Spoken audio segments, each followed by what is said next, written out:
अस्सलाम वालेकुम dear student, here I am professor Sagheer Ahmad और आप लोग देख रहे हैं प्रोफेसर सग़ीर ज़ूलॉजी चैनल।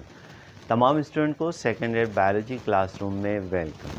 जो स्टूडेंट लास्ट टाइम हमने चैप्टर नंबर 1 होम्योस्टेसिस को डिस्कस किया था, उसकी बेसिक कॉन्सेप्ट को, डेफिनेशन को, कि उम्मीद है कि ये कॉन्सेप्ट समझ में आ गया होगा। वो स्टूडेंट जो आज जुड़े हुए हैं, प्लेलिस्ट में जाकर होम्योस्टेसिस की डेफिनेशन को समझ लें, उसके बाद इस लेक्चर के साथ जुड़ जाइए ताकि आपको ये लेक्चर अच्छे तरीके से समझ में आ सके।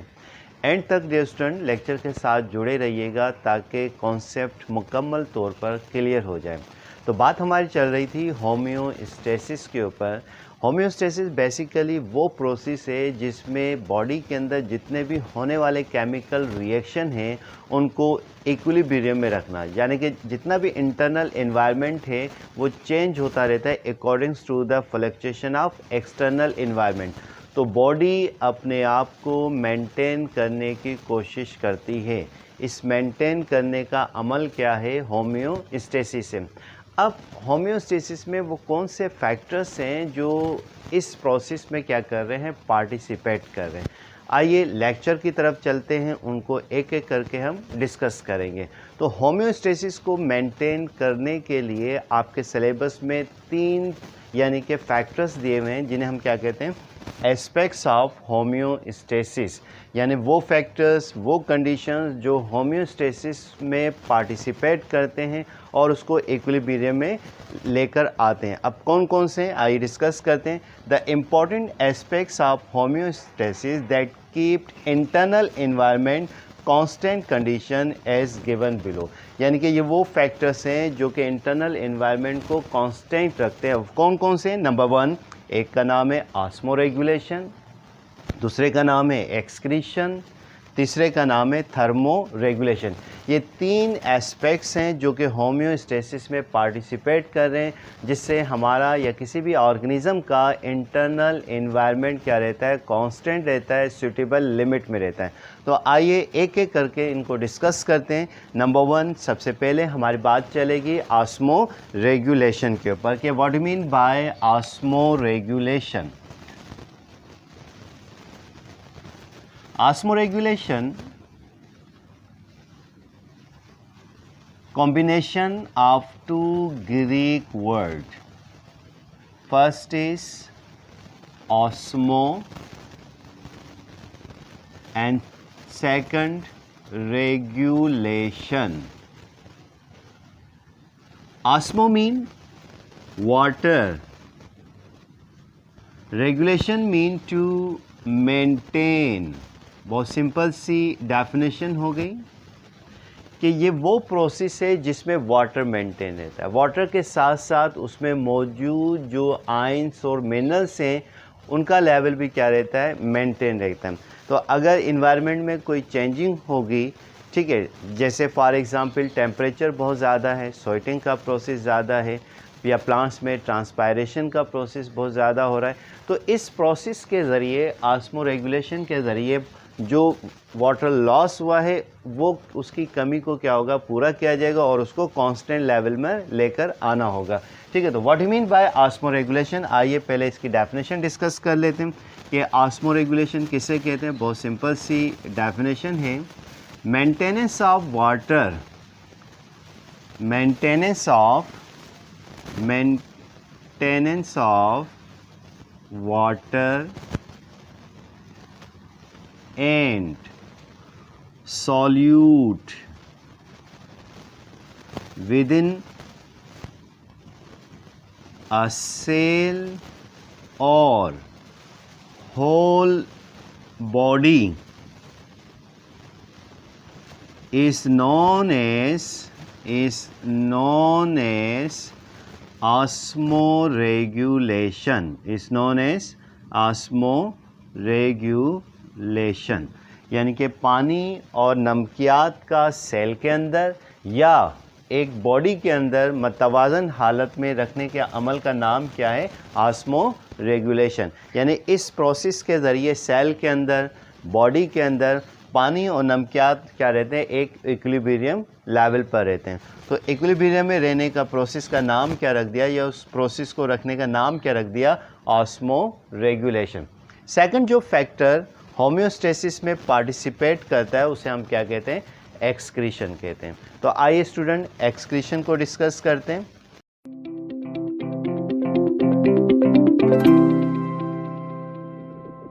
Yes dear student, second homeostasis का एस्पेक्ट्स है उसको हम क्या कहते हैं, एक्सक्रीशन कहते हैं, जो कि होम्योस्टेसिस को मेंटेन रखने में पार्टिसिपेट कर रहा है। एक्सक्रीशन, आइए इसका कॉन्सेप्ट डिस्कस करते हैं। What do mean by excretion?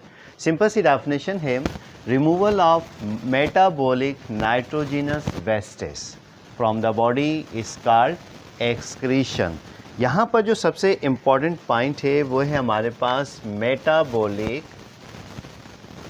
Nitrogenous wastage. इनका जिस्म से निकलना क्या कहलाता है, एक्सक्रीशन कहलाता है। अब कॉन्सेप्ट होना चाहिए कि मेटाबॉलिक वेस्टेज किसे कहते हैं, और स्पेशली नाइट्रोजिनस। जब बॉडी के अंदर दो चीज़ें मेटाबोलाइज होती हैं, कौन कौन सी वो दो सब्सटेंस हैं, एक है प्रोटीन और दूसरा है हमारे पास न्यूक्लिक एसिड। जब ये दो चीज़ें बॉडी के अंदर मेटाबोलाइज होती हैं तो नाइट्रोजिनस वेस्ट प्रोडक्ट फॉर्म होते हैं। इन टॉक्सिक केमिकल सब्सटेंस का बॉडी से निकलना क्या कहलाता है, एक्सक्रीशन कहलाता है। You know very well, protein का बेसिक यूनिट क्या कहलाता है, अमाइनो एसिड कहलाता है। न्यूक्लिक एसिड का बेसिक यूनिट क्या कहलाता है, न्यूक्लियोटाइड कहलाता है। ठीक है, अब ये अमाइनो एसिड और न्यूक्लियोटाइड, इसमें एक फंक्शनल ग्रुप होता है नाइट्रो ग्रुप या अमाइनो ग्रुप, जो कि bye the different chemical reactions different animal में डिफरेंट नाइट्रोजिनस वेस्ट प्रोडक्ट क्या करते हैं, फॉर्म करते हैं। तो अमाइनो एसिड के अंदर भी एक फंक्शनल ग्रुप है, कंपाउंड है, उसको कहते हैं अमाइनो ग्रुप, जिसको NH2 से रिप्रेजेंट करते हैं। यानी कि ये अमाइनो एसिड के अंदर भी है और ये न्यूक्लियोटाइड के अंदर भी। तो in certain some animals this amino group by the different chemical reaction convert into ammonia. किसमें कन्वर्ट हो जाता है, अमोनिया के अंदर कन्वर्ट हो जाता है। In some animals this amino group by the different chemical reaction convert into urea. In some animal, this amino group convert into uric acid.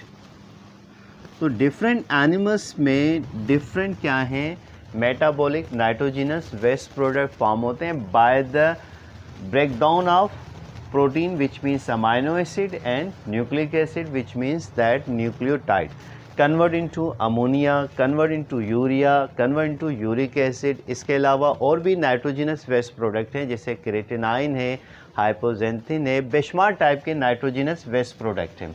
इनका जिस्म से निकलना क्या कहलाता है, एक्सक्रीशन कहलाता है। अगर ये बॉडी में अक्यूमुलेट होंगे तो उन एनिमल्स की क्या हो जाएगी, डेथ वाक़ हो जाएगी। जैसे अमोनिया यूजुअली कौन एक्सक्रीट करता है, अमोनिया यूजुअली फ्रेश